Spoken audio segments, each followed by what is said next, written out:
Hello good people of YouTube, and welcome to my hobby channel. In this video I wanted to take a look at a couple of demon models that I have painted for my modelling and painting fantasy figures book, and look how I might press those into service in a Warhammer The Old World Chaos army. Before I get started, I just wanted to say a big thank you to everyone who sent get well soon messages and kind comments before I went into surgery on Monday. Surgery was successful. I'm back home. I think this is now 5 days since my operation. I haven't been able to do a great deal. I'm supposed to be resting, but I have done some sculpting in bed.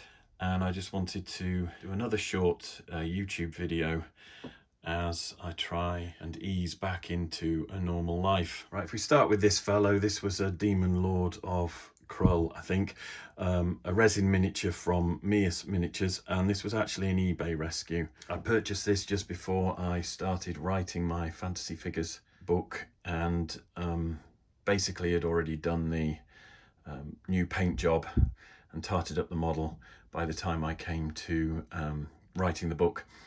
So he was featured in a chapter on basing. Here he is in the section on scenic bases. Now, I was using resin bases from Secret Weapon Miniatures. They kindly sent me a whole selection of bases, and I picked a nice large one on which to mount the Daemon from Mias Miniatures. And there you can see me drilling a couple of holes so that I could pin the hooves onto the base, and there is the finished model, which I still have in my own personal collection. And as demon models go, I do love this guy, and it's a shame to have him, you know, wrapped in foam and bubble wrap sitting in a box. So I want to actually get him into a Chaos army. I'm not entirely sure how I'm going to do it yet, but obviously I mounted him on a round base, and because he appears like this in the book, I didn't actually want to destroy that. I want to keep the integrity of this model just for posterity. But I do have a Kings of War movement tray here, which is 100 mil by 150 mil, and I tend to use these for my giants, the ones that I've sculpted and I'm painting up to include in other old world army projects. And luckily, assuming that a 100 mil by 150 mil is a legal size in the old world for a demon like this, then what I'll probably do is just sculpt some detail around the edge here and leave an oval recess for the miniature to be popped in, and maybe stick a magnet or two in the bottom just for a bit of added stability. But that I'm hoping to use as some kind of Demon of Corn or something when I get my head around the Chaos rules for Warhammer The Old World. Now, in my previous Chaos video, I did also just quickly feature this guy, and again, this is another Demon by Mias Miniatures, a smaller version of that model there, I think, with different weapons. And again, this is an eBay rescue. They actually came together, and the previous owner actually magnetized the wings on this for some reason. I imagine it was so that it could be transported to and from war games. I don't know, but anyway, that is something that I don't think is necessary for my own situation, so I will be potentially drilling out those magnets and fixing the wings permanently.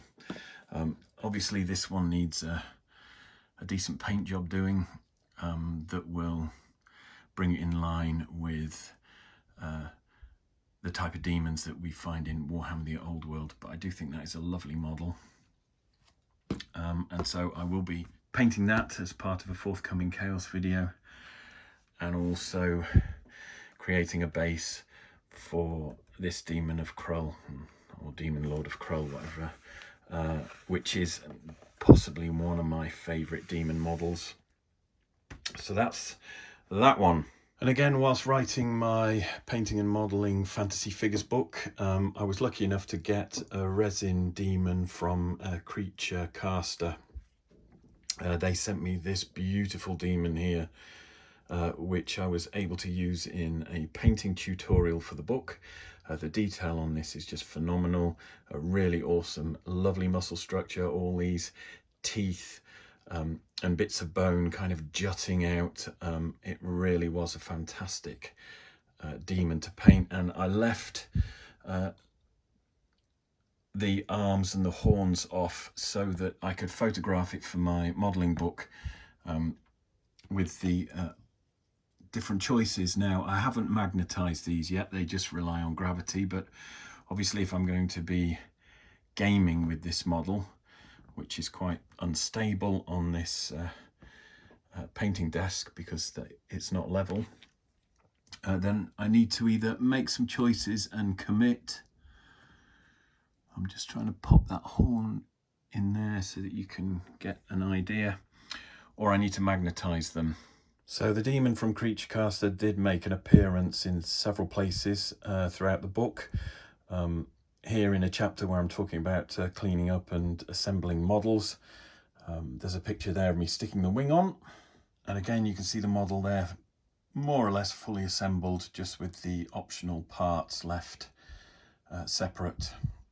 Then towards the back of the book there are several pages which are dedicated to painting guide for that particular demon, and then I finish up with a picture of the parts fully painted and an example of the model when assembled. As I said before, I think it's a shame that a model like this is just sat in a box wrapped in foam and bubble wrap gathering dust. So what I'll probably do is look at some sort of mounting for this model where I can get it on 100 by 100 millimeter base and use it in an old world army. Like I said, I'll probably magnetize the horns if I can, and also magnetize the weapon arms so that I can run with a choice of different weapons. But again, this is a beautiful model that I would like to press into service and actually get onto the gaming table. Also featured in my modelling and painting fantasy figures book was this demon here from North Star Miniatures and Osprey Games. This is a model that's available in the Frostgrave range, and apart from the fact that I love the detail that's etched into the skin, I just wanted something that was of a slightly smaller size to use in my modelling book. And there you can see that demon featured on page 140, in which I talk about painting gold armour, I think, and also how I painted the gem at the front of the model. So I'm not sure how this will fit into either a Khorne army or a Chaos Demon army, but I'll certainly have fun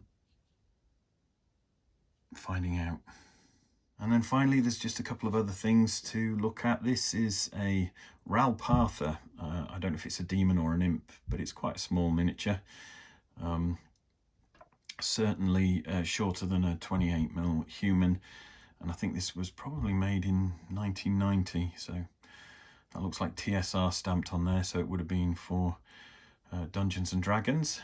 But I do like that model. I did paint that quite some time ago, 20 years ago. And so I might be looking to include models like this in my Chaos army somewhere, somehow, even if it's just as a unit filler. Now, from my childhood, we have this pre-slaughter Chaos Warrior, and I do have a handful of these hidden away somewhere, which I will be getting out soon. I've got Chaos Thugs as well, and these old metal warriors of Chaos, and I would like to find a way of introducing these into an old world Chaos army. And lastly, I just wanted to show you this Reaper miniature, and I know it's probably a sci-fi miniature because it's got some cables and bits and pieces that suggest it would be. but this was something that I painted, I think in my sci-fi miniature modelling book, and I covered it in blood and gore, and that has a kind of a very nice Nurgle vibe about it. So again, I'll be looking to perhaps introduce a few interesting models from Reaper or Kitbash, one or two things that might work well as a Nurgle contingent. And there is the model in question in a section on painting pestilent hordes. Excuse the glare from the lights, but I wasn't really set up for this. But anyway, and that is in my science fiction, modelling and painting science fiction miniatures book. I hope you've enjoyed this video. It's a bit of a mashup between some of the models I painted for the books that I've written and the aspirations I have for my Old World Chaos army. If you have enjoyed the video, please smash that like button. Please also don't forget to subscribe to my channel if you want to see more videos like this and more videos on kit bashing and sculpting. Once again, take care of yourselves. Thanks for watching, and I'll see you in the next one.